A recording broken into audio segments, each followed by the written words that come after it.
Hello and welcome. This is James Blanchard Cisneros at your service. Today I'll be reading the August 27th Daily Inspirational Message, the condensed version. It's 2 paragraphs long. Then I'll center myself, say a little prayer, and then make a few comments on the message. If you find the message of use, please be so kind as to like or comment. Thank you. Here we go. The title, Lighting the Way for Others. Paragraph 1. You are here to help light the way for those who are currently finding it too dark to see. Yet to fully shine your light, you must discard the veils you have placed before it. When you resist offering compassion, forgiveness, peace, and understanding, all aspects of your loving light, you place veils between you and your function here on earth. These veils partially block and dim your eternal light-filled essence, nature, and soul. When enough veils are placed together, they can become as thick as a wall and obscure your light. If you block your light, it will be challenging to recall your function in this world. In essence, when you block your light, it is you who ends up suffering most. We can tell when our light is blocked because we end up wasting away our time and energy on emotions such as fear, judgment, anger, condemnation, resentment, and revenge. Paragraph 2.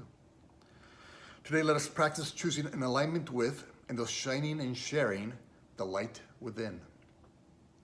This effort will always feel fruitful and fulfilling because it aligns us with who we came here to be.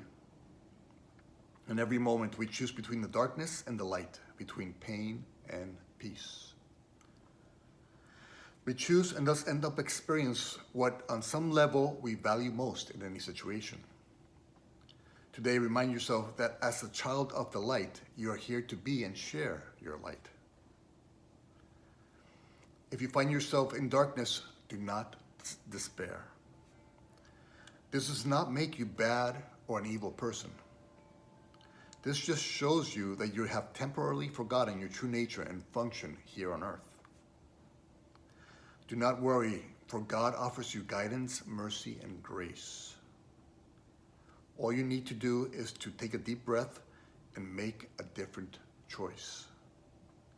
Simply recall what your function is, align with the light within, and offer this light to all those who God sends your way. In doing so, your light shines bright and thus helps guide you and your brothers and sisters out of the darkness and back into alignment with the light within.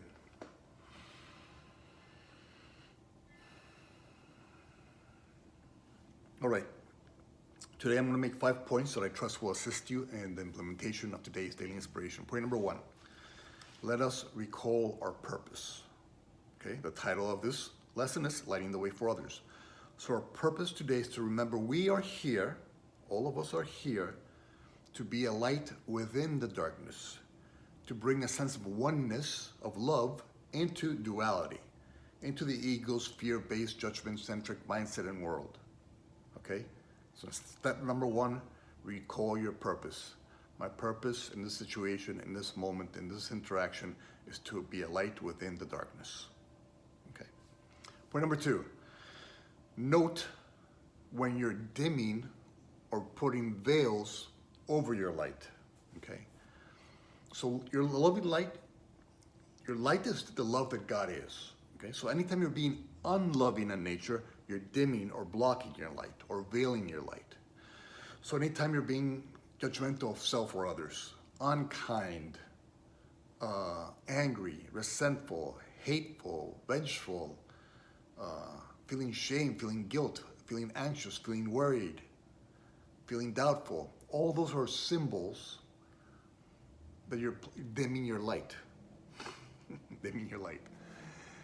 Okay, so learn to recognize, okay, I'm being judgmental, angry, resentful. That means I'm dimming my light. Let me stop that. Let me recognize that I'm doing that. That's not what I'm here for. Let me stop that. Okay, that's point number 2. Learn to recognize when you're dimming your light. Point number 3, learn to recognize when you're shining your light bright.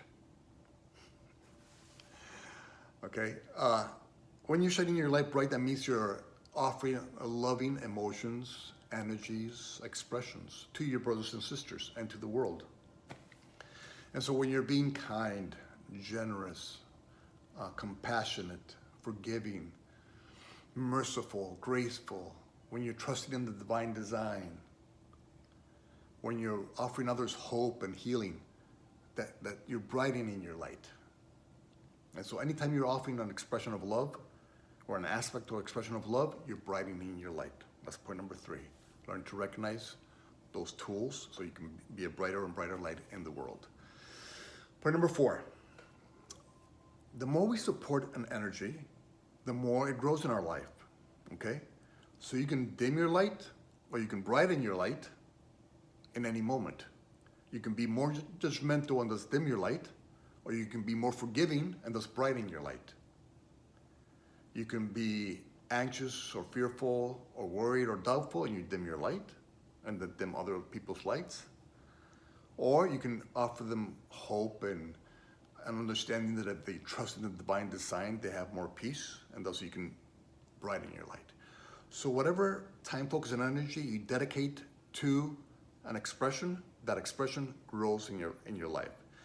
If that expression is unloving in nature, it dims your light. If that expression is loving in nature and you add your time, focus, and energy to that expression, you become a brighter and brighter light. So that's point number 4. And point number 5 is if you find yourself dimming your light in judgment, in anger, and resentment, okay, that's fine. Do not punish yourself for that, because that only sinks you deeper into the darkness, okay? So don't punish yourself for being judgmental, angry, resentful, fearful. Instead, recognize, okay, I am being someone who I am not meant to be. I'm not here to add darkness to darkness. I'm not here to support the ego's fairy tale and make it seem more real. I'm here to add light to darkness. I'm here to be a child and creation of the light and be a light in my own unique way. And so, in point number 5, if you find yourself in the ego's mindset, don't punish yourself, just recognize you're somewhere within your heart and within your mind where you do not belong, which means the ego is in control of your thoughts, which means it's time to take back control of your thoughts, okay? And so how do you take back control of your thoughts? Instead of aligning them with fear, you align them with love. Instead of being unloving, they're loving in nature. So instead of being judgmental, you can offer forgiveness or compassion or mercy or grace. That's how you come back into alignment with the mind of God, which is love, which is what you came here to be and do, and which is what we're practicing today, to help light the way for, to be a light, and thus, by doing so, light the way for others. All right. Thank you very much for your time. I love you very much. If you can like, comment, or share, I would appreciate that. And God willing, we will see each other tomorrow. Peace.